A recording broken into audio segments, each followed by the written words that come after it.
Senator McKenzie. Thank you very much, Mr President. My question is to the Minister for Trade, Tourism and Investment, Senator Birmingham. The increasing trade tensions with China are escalating the concern of Australian farmers and export-focused businesses and highlighting the need for Australia to secure our sovereignty and diversify our trading markets. Can the Minister update the Senate on how the Liberal and Nationals government have been growing our export opportunities for Australian businesses to drive the comeback from COVID-19? Order. We're nearly there. The Minister for Trade, Tourism and Investment, Senator Birmingham. Thank you, Mr President. And just on indulgence, can I again acknowledge with the late Susan Ryan's family in the gallery the enormous contribution that she made in a groundbreaking way to this nation. Mr President, can I thank Senator McKenzie for her question. There is no stronger advocate for so many of Australia's exporting industries than Senator McKenzie, and indeed I know full well how strongly she and all members on our side have championed the interests of our export industries in recent years. And in recent years, our government has succeeded in bringing into force more trade agreements that provide more opportunities for new markets than any other government in Australian history.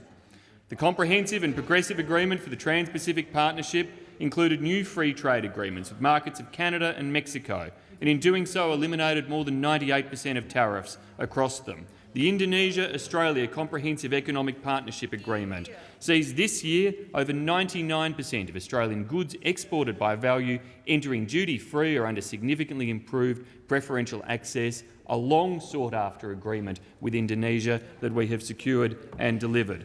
The Hong Kong Agreement guarantees all Australian goods enter duty-free. The Peru Agreement eliminates more than 99% of tariffs by 2024. PACER Plus, I am pleased to say, Mr President, will enter into force this Sunday and will support our Pacific neighbours, particularly in their economic recovery from COVID-19. And these, of course, come on top of the trade agreements negotiated earlier in the life of our government with the three large North Asian countries of China, Korea and Japan. On Tuesday this week, we brought into force our world-leading digital economy agreement with Singapore, which improves regional digital trading conditions and makes it easier for exporters to do business. Meanwhile, Mr President, we have implemented some 26 of the actions under the 15-year India economic strategy of our government, delivering opportunities in that market and in so many others for Australian businesses Senator to Birmingham. grow. Senator McKenzie, a supplementary question. Thank you. Can the Minister please outline what action Australia has either considered or is pursuing through the World Trade Organisation to stand up for Australian primary producers following the imposition by China of prohibitive tariff increases on Australian wine and barley? Senator Birmingham.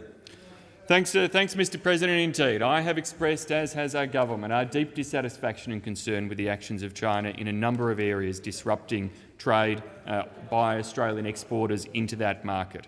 We have, as a government, used and stood by the rules-based international trading system based around the World Trade Organisation. We have done so, Mr President, by initiating a dispute with our friends in India on concerns about sugar subsidies. We indeed initiated a dispute with our friends in Canada in relation to wine subsidies. In that matter, we settled the arrangements with Canada on those wine issues following dialogue and discussion. And I emphasise, Mr President, that just because you get to the point of initiating a WTO dispute doesn't take dialogue off the table. The opportunity will always remain to do so, and whilst we consult and consider initiating such action against China in relation to barley, we also would wish the Chinese government to come to the table and be willing, as Australia is, to have that dialogue and resolve these disagreements. Time for the answers expired. Senator McKenzie, a final supplementary question. Can the Minister outline what the Liberal and Nationals government is doing to create further export opportunities for Australian farmers and businesses? Senator Birmingham. Mr President, whilst having achieved many new market opportunities for Australian farmers and businesses, we have been relentless in seeking to create even more. During our time, we have grown the amount of Australian trade covered by preferential terms from some 26% up to 70%. Recently, we signed the Regional Comprehensive Economic Partnership Agreement providing more common rules of origin across the nations of our region, which will make it easier for both goods exporters as well as new opportunities for services exports across the region. We are actively continuing to negotiate with the United Kingdom and the European Union to secure trade agreements with those entities and economies, as well as with the Pacific Alliance countries of Colombia, Mexico, Peru and Chile. We are also re-engaging with India as part of our comprehensive strategic partnership arrangements with India on a comprehensive economic cooperation agreement, also building on a new economic cooperation program with Vietnam and our strategies to pursue opportunities with the market of Indonesia. Senator Gallagher. Thank you, Mr President. My question is to the Minister for Youth and Sport, Aged Care and Senior Australians, Senator Colbeck. What is the